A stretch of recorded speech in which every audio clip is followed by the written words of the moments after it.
How you doing, guys and gals? This is Doug Wilson from Yellow Hawk Custom Kydex and Gear, Delta Whiskey Backcountry.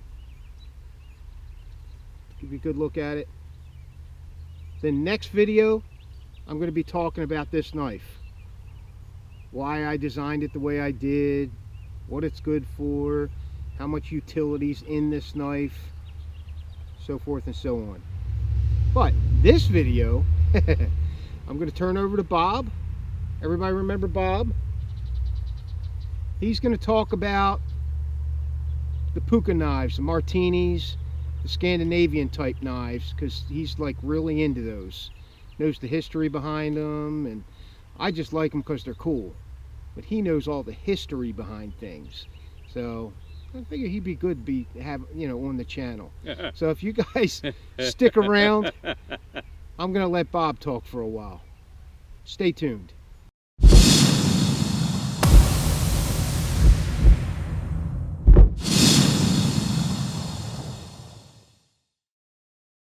Okay guys, we're back. I hope you like that introduction. That's thanks to my IT guy, John Mistro. I'm telling you, I don't know what I'd do without him. He's really helping out a lot. So I really appreciate what you do for us, John. Thank you. So I'm going to turn it over to Bob. He's going to talk about the puukos and the Scandinavian knives and Finnish, right? Finnish, Norwegian, Sweden. Take it away. Hey guys, I guess Doug and I went down to the Blade Show in Georgia. If you've never been, and this was my first one and Doug's first one, do try to get down and see it, because that was fun. Yeah, we drove like 17 hours out of the way and 14 hours back, but I mean, this place was about the size of a football field. I could do without the politics, and but it was fun.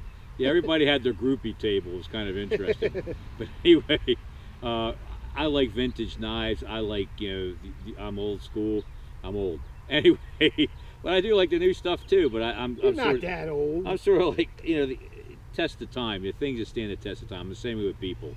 If you're superficial and you're, not much to you, I don't want to do it. You're never too old to pull that ripcord. Roger that.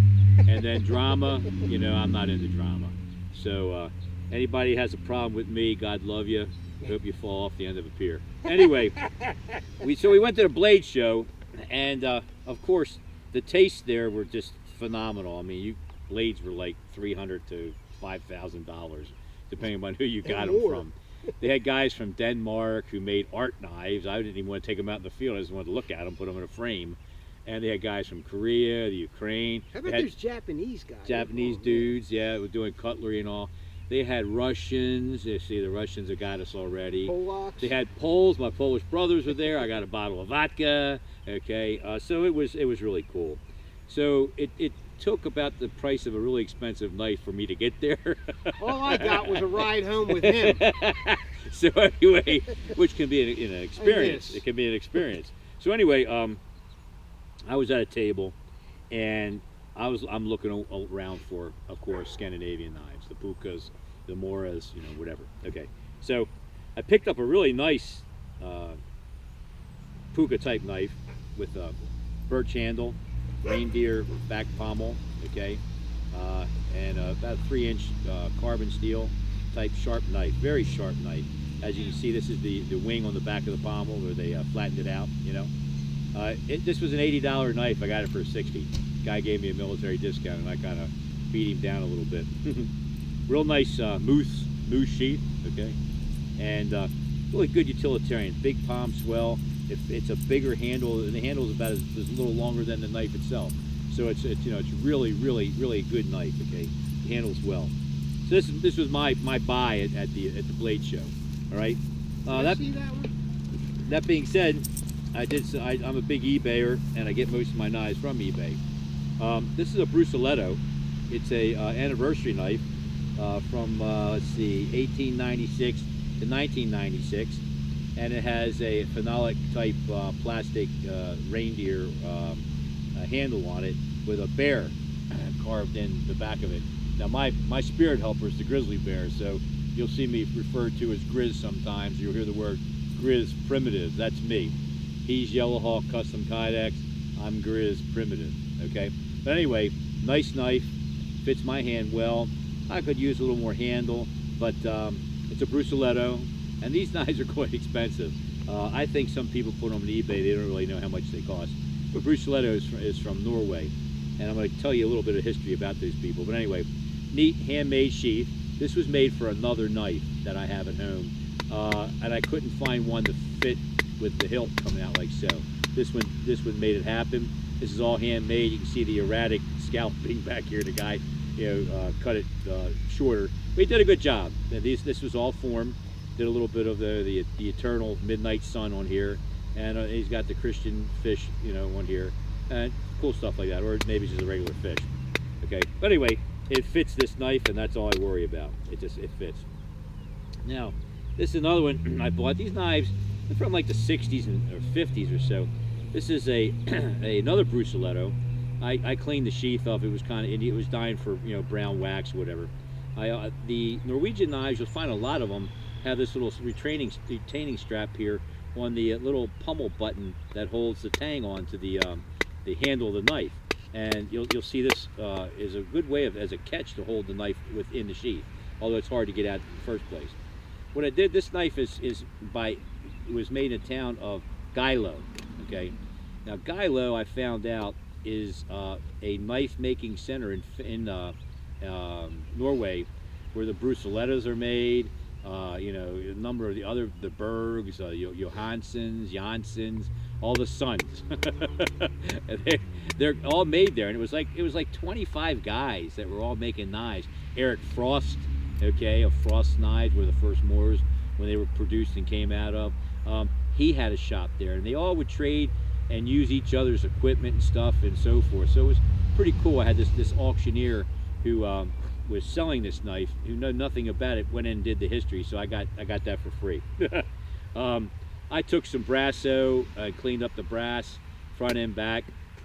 This is a birch. I was hoping to get a better grain. They're usually lacquered.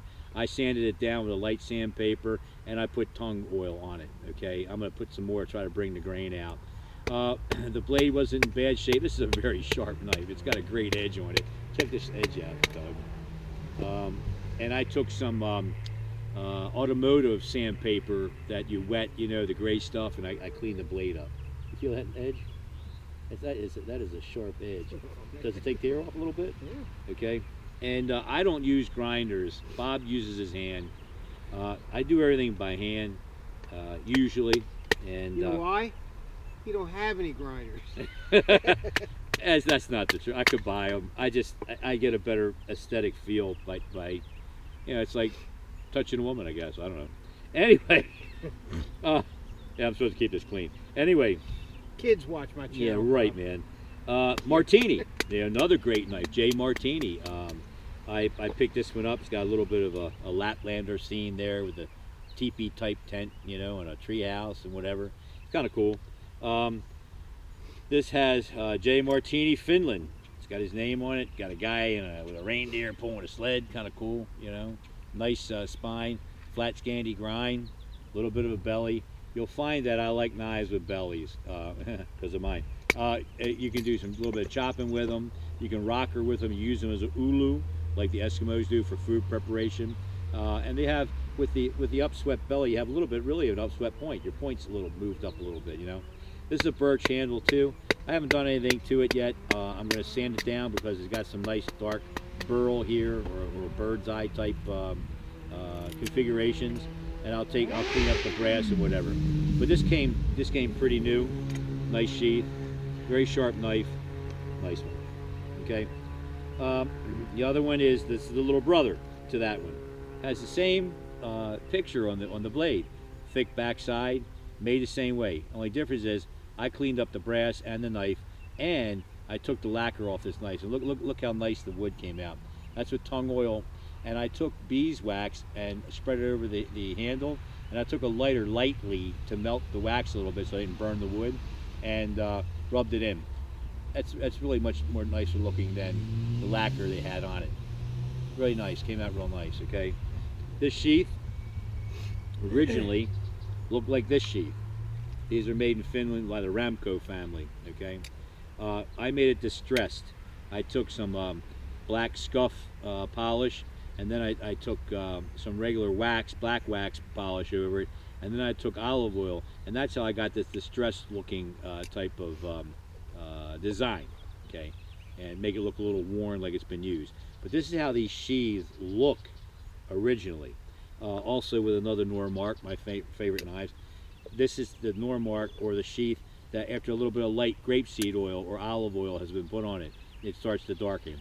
And as you use it with your hands, the grease off your hands and so forth, and you play with it, and you do skinning, or you know, you get the fat from your animals, whatever, that'll darken the sheath up. It'll put patina on your blade and give it an age, really, you know, wise old woodcrafter, you know, type of Morse Cohancy kind of look, you know what I mean, without being 75. All right. So anyway, yeah. So this is. I hope he doesn't watch. Yeah, I hope he doesn't watch this. He's a good guy. He's a Polak like me. Anyway, so nice knife. It's the smaller version of this one here. This guy here. They're both Martinis. The next one is a Mora knife. Okay. Let's see. Made in Sweden. I don't know if you can see the Mora on there. So all you Mora freaks that had the plastic handles and all this other stuff they're putting out there. This is the way they looked before they had plastic handles. And if you look at the blade configuration, it hasn't changed too much. Okay, it's a little more pointy-er. Okay, more of a sticker type handle, or I mean blade. Anyway, I took this handle down too. I sanded it and tongue oiled it a little bit, but it didn't have as the nice burl in it yet. I'm gonna keep putting the tongue oil and keep getting the differences. The different spots will raise and get darker and lighter. The cap on the back is pinned down. It's a rat tail. They put this little knob on here and they ball peen it down. The cap's a little loose. I think I loosened it up by taking off the lacquer, but it does not deal with the integrity of the knife is good. It's another sharp knife. These things are sharp. I'm not doing paper cutting and whittling. Go buy one and use it yourself, okay? You'll see how sharp they are. Now there's another one up for auction. They're even sharper if you sharpen them. Yeah, exactly. And there's one up for auction just like this, in better shape than this one, that I'm going to bid on tomorrow and try to capture, okay? I will be selling these knives in Maryland in the October time frame at a knife and gun show in Bel Air. It's a American Legion Hall.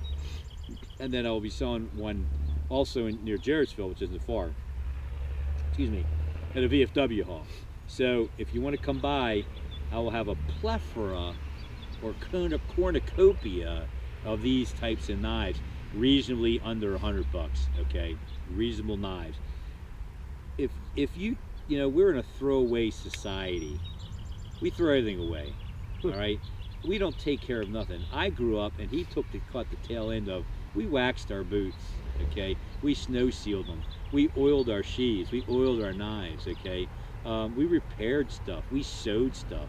We didn't have this, you know, oh, throw it away, get another one, throw it away, get another one, throw it away, get another one. I mean, you know, if this knife's old, I don't know how old this knife is, but it's got to be from the 60s or 50s. And look at the steel. The steel's still good. I took that sandpaper to this also. There's nothing wrong with this, okay? Nothing wrong at all. It cuts, okay? They can come from Pakistan. They can come from Lower Slavolia. If they cut, they cut. You know, I mean, knives are not made to pressure. They're not pry bars, okay? They're not axes, okay? They're knives. They stick, they stab, they slice, and they cut. That's what they're supposed to do. Some edges are better, some steels are better, but you know, as long as it does the job for me, I don't give a shit what it's made out of, all right? Now this is another Normark that I recently got in really good condition. Really nice condition. Hardly even used. Just a great knife. It's in good shape. And I got the replacement sheath because this had a really crummy sheath in it. And I just put some light oil on this. And you know the hair ties women put ponytails? Well, I wrapped them around decoratively like this because I'm going to wet this. And these things are going to pull in on that. And it's going to, like I said before in another video, it's going to girdle that or snug that in there real nice and tight. And that booger won't go anywhere. Look, I'm just squeezing it. When it gets like that, it's not going to go anywhere. Okay? I have about 15 of these knives up for sale. Okay? I'm not going to offer them over, you know, the Facebook page yet. I may. I want to see how well I do at the gun shows. But I'm going to tell you something. These knives are sturdy. They're a slender knife, and they're exactly slender for a reason. Getting in the bellies, tight spots, fish preparation, you know, scaling, whatever. You want a bigger knife complementary to this, and you know I'm a kukri guy. I have 8-inch kukris and whatever, or you get yourself a Bowie, or you get one of these, okay? This is complementary to a smaller knife like this. This is your chopper. This is your splitter, okay? The heft on this thing is great, okay? This is a really well-designed knife, okay? It'll do most of your beastie work at a campsite. It'll probably bust open femurs, you know, split pelvises on deer, whatever, okay? So this is for big, heavy work, all right? Making your shelter, start getting some big timber for your fire, so forth. You want to do smaller work, you need a smaller knife. And these are great for that. They're just great for that. I'll be selling these anywhere from $50 to $80, depending upon the condition they're in. This one I would sell for $80. It's in really good shape. Most of them, even the ones at 50 bucks, are in good shape. They're just not as beautiful. They got a little bit of wear on them. But that just goes to show they're a tough knife. I haven't had any splits in the blade, any turning, curling, whatever, okay? They're just really very good knives, okay? So I hope you enjoyed this video. The use of a knife and making fire sticks and all, I let other people do that. There's tons of them out there. But I love the history of the knife. There's a reason for a design of a certain knife. There's a reason for a geographical pattern that's found in Nepal versus Suomi, or in Finland, okay, or in Norway, versus the jungles of Panama, or you know, Peru, or the Andes, the mountains of Andes. The people, just like they bred their dogs and bred their animals, they bred them for a reason, okay, for a certain reason. And some do well in other climates, some do not do well in other climates. Some are specific, right? So like I've always said, the knives you need with you are 3, okay? A really small Swiss Army knife type, or a Leatherman type, do multitasking. A medium knife, anywhere between 3.5 to 6 inches long and kind of narrow and pointy, and some type of a chopper. So there you have it. I'll be bringing some other things down the road soon. And thanks for having me, and I'll catch you on the rebound. All right, guys, that's Bob and the history of the puuko. The puuko. I was working with this knife in the background. Before I review a knife, before I tell you whether I like it or not, whether I think it's going to work well or not in whatever situation, I like to work with it. So I'm working with this Cold Steel Colossus folder. I'm not much of a folder guy, but you're going to get some words on this in future videos. This is Doug Wilson from Yellow Hawk Custom Kydex with Bob. We'll see you on the next video.